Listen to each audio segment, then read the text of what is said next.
Welcome to FinTalks, a chat with FinanceMalta Members Edition. With me today, I have Mr. Gareth Jenner, CEO of Trust Stamp, which is also a member of FinanceMalta. Thank you very much, Mr. Jenner, that you are participating in this podcast. With you today, we're going to discuss the identity as the foundation for all transactions. Why is identity so important? Well, if we start off with the basic concept of who are we willing to do business with, whether as individuals or as businesses, and that is that we must have trust in the person with whom we're transacting. And if we don't know who they are, how can we possibly have trust? We then move to legal requirements. KYC-AML, which is obviously really important in the financial services industry. That is, know your client, and that starts with identity. Who are you? Okay, so checking the person that you're going to represent is crucial. That's what you're saying, right? Absolutely. We must know before we do business with somebody, who am I doing business with? Once I know who they are, we can decide whether or not we can trust them, and this is an appropriate transaction to carry out with that person. Having confidence as to the party's identity is critical to trust, without which few transactions can take place. Can you expand on that? Well, certainly. If we again think about the world of finance, if you want to open a bank account, the bank needs to be 100% confident that they know who you are. So if you can't prove who you are, you can't open a bank account. If you can't open a bank account, you can't carry out most business transactions. If you want to buy and sell a property, the notary has to establish who you are. So unless you have the means to prove your identity, there are very few transactions you can carry on in a normal society. And what should that person or that company look for when it's checking on the identity of that individual? Well, we all have what's called a foundational identity. So if we think in Malta, we have an identity card or a residence card. And that means that the government has determined to its standards that it knows who this person is and gives them a card so that they can assert, look, this is who I am. I have an identity or a residence card that says that. But one of the complications is that many of our transactions today are digital. They're online or on the telephone. So you can't produce your residence card at that point. And if you can, how does the person who is transacting with you know that's your residence card? We may all think we can recognize people against their photographs, but actually humans are really, really bad at doing that. But as you are very well aware, I mean, certain part of your identity can also be mysterious, so you can also hide part of your identity. What are the key questions that companies like yours and whoever works in the financial industry should look for? Well, they have to start with the foundational identity. Can we find a government or another trusted body who has asserted the identity of this individual? That's the starting point. And next, does this individual match the identity that's being presented to me? And one of the traditional ways to do that, other than an identity document, were things called, for instance, out-of-wallet questions. So you would be asked security questions. We've all been asked those by banks, often inane. It could be where you went to school, what your mother's maiden name was. But today, those are all questions which can be found on social media, because we're all incredibly open in our dealings with the world. So those sort of questions just don't work anymore. So it is key to be able to match the individual to that identity document. But just to make life more challenging, there are people who have identity documents which are legally issued, but which are not actually valid, meaning that they have more than one identity. They've created what's called a synthetic identity. So then you have to look for other evidence. What are their dealings in the world? It can go as far as looking at social media accounts. Do their photographs in social media accounts match what's being presented to me right now? Does their history of transactions show that this pattern of behavior attaches to that individual? You're in Malta. If you turn up 10 minutes from now to carry out a transaction in Paris, that's probably not you. So it's a complex world now in proving identity, where you have to look for these indications that perhaps this person isn't who they say they are. So you practically need to be 2 steps ahead of that individual himself while you're trying to get his trust, right? The bad guys are remarkably well organized and well funded. We're not talking about a single fraud to obtain 1 credit card. That's not a career. We are talking about fraudsters who are spending millions on systems and making millions by creating synthetic identities or stealing identities. So yes, you have to invest in order to at least keep up with them, but ideally stay just that step ahead of them. When you say you just use the word invest, does it only mean invest in training or invest in technology? Because from what you've just said a few minutes ago, it's like almost a detective job, you know? It is. Today, artificial intelligence is a really key factor here, because you're having to make decisions based upon so many different facts, so much data that you're pulling in, that a human cannot process it in that time. If you think every time you use your credit card, you get an authorization in sub 1 second. So clearly there's no time for the credit card company to be having a human being looking at that transaction saying yes or no. So they're relying upon automated systems. Today, banks, financial institutions are either investing tens of millions in building those systems themselves, or they are partnering with companies who've spent those sort of sums of money. I will tell you, one of our key algorithms, I estimate we spent 5 to 7 million euros on developing a single algorithm. Biometrics are becoming very common. Can you tell us more about this and why are they becoming so common? Well, one of the reasons that we are seeing them is because, unfortunately, of the growth in crime, which is the need to try to establish who you're dealing with, because there are so many people who are using stolen or synthetic identities. And just to be clear, a synthetic identity means you make up an invented human being. It's not you're taking over somebody else's identity. You create an identity step by step until, in the paper world at least, they're a real person. And so I mentioned that you used to have out-of-wallet questions. The bank used to ask you those questions. And for a long time that worked. It was still subject to somebody else knowing the information, but in the world of social media and data mining, that is absolutely useless as a concept. So how do I know you are you? As I say, even if you present an identity card, first of all, is it real? Secondly, even if it's real, was it obtained through inappropriate means, meaning it's a real card, but it's not your identity? And thirdly, is that 9-year-old photograph of you with a different hairstyle really the same person as is in front of me?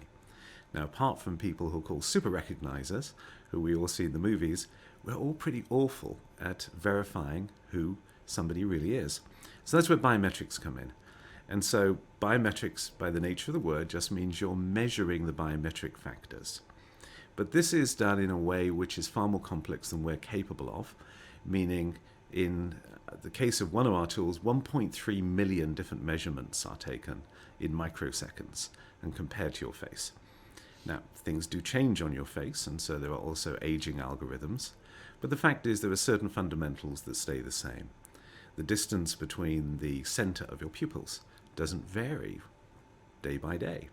There are other factors in terms of those measurements which will always stay consistent once you're an adult.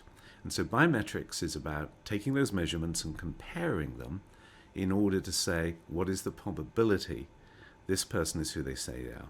And I say probability because we think of AI as this magical, all-knowing thing. All AI does is produce a probability. It tells you what is the likelihood of something. It's never a certainty. So ultimately, it's the judgment of that individual who is using that AI, right? Well, yes and no, not in the individual instance. So what will happen is a bank will say, this is the score, accuracy score, which we accept for this type of transaction. And it can vary between different transactions. Because again, millions of transactions may be being processed every minute. There's no way you can have enough human beings to review those. Some things will go to review, and so there are times when you just get a decline on your card, even when you shouldn't, because you've triggered a security algorithm. There are other times when an actual human being will check with you, but that's rarer these days. You spoke about financial inclusion. How important is this in every society, and how does your company contribute to this? So it's important in every society to different degrees. So if we look at Malta, one of the recent directives from the central bank, which is to ensure Malta's compliance with KYC AML requirements, limits the ability to sign a check over to someone else or cash a check. What that means is if you don't have a bank account, in the future you're not going to be able to receive a check. That's financial inclusion. So you would now be excluded from a type of financial transaction, receiving a check, unless you can have a bank account, and that means you have to have proven your identity and all of the other necessary factors for the bank to open you an account. So that's a small example in our society. But a lot of our work is in places like Africa. And so if we look on a macro scale, there are an estimated 2 billion people in the world who either don't have an identity or can't prove their identity. Now, some of these are refugees. Some of them did have a legal identity once. They were registered at birth, but they have no way of proving it. Others were never registered at birth. Others, as refugees, are fleeing from a society that doesn't recognize their existence. So those 2 billion people cannot transact digitally, but also they can't turn up somewhere and prove who they are. Let me stop you there because this is very interesting. So those people cannot have a bank account. They can't have a bank account, a financial account. They have no way of proving who they are for any purpose whatsoever. Even if they have a refugee status? Correct, typically. Now, there are certain banks who will help in some countries. But if you are in a refugee camp, you're not going to be able to have a bank account. But it goes beyond a bank account. Some of our work relates to vaccinations, which is also inclusion. You take your child to be vaccinated. How do you have a medical record if you have no way of proving who you are? You don't have a medical record because there's no way of recording that I've seen you before. I vaccinated your child before. And so that's another form of inclusion. The effect of this is staggering. It's estimated that the global economy could increase by between 1 and 3 trillion euro if only we were able to give an identity to everybody in order that they can transact, they can get medical help, and for instance, they can start to get microloans in order to start businesses, etc. And so where that comes in for us is that we create a foundational identity. So MasterCard is one of our principal partners. And so what we do with MasterCard is to provide human beings who have no way of asserting identity with a digital identity. But here's what's really important. We talked about biometrics, and they're a fantastic tool. But what happens if somebody steals your biometrics? If they stole your username and password, you change them. You can't change your face or your fingerprints. And so what we do is to create from those an irreversibly transformed identity token. So this is a mathematical token. It can't be directly used to recognize you. It can't be used by anybody without you. But the AI has created a formula whereby we can say that token is actually you. So it's called an IT2. So here's the importance here. What we do is we create for these people with no legal identity an IT2. Now, even if they have no card, they have no document, when they turn up and present their face, they're able to match it to the IT2, so a doctor knows I've given this person the first vaccination for COVID and they're due for the second. But it also means they can transact with a bank. Because when we do KYC AML, obviously there are strict rules to follow.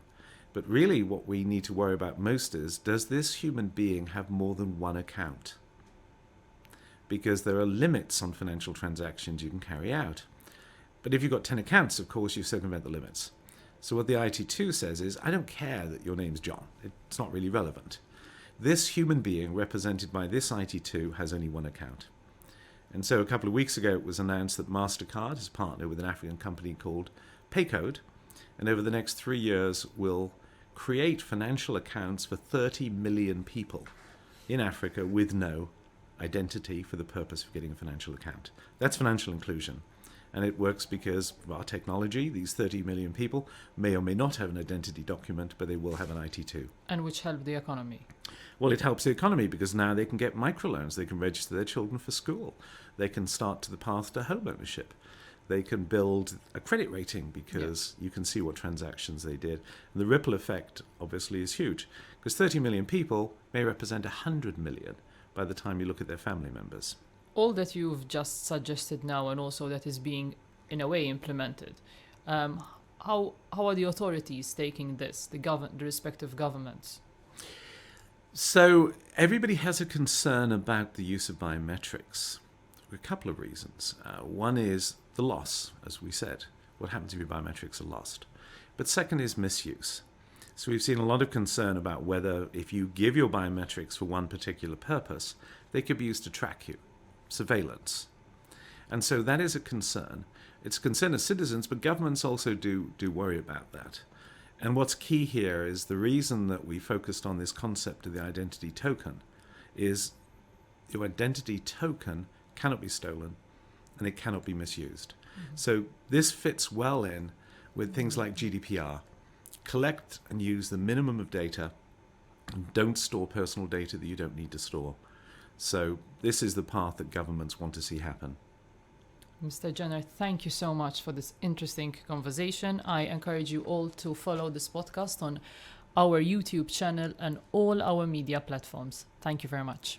Thank you for inviting me.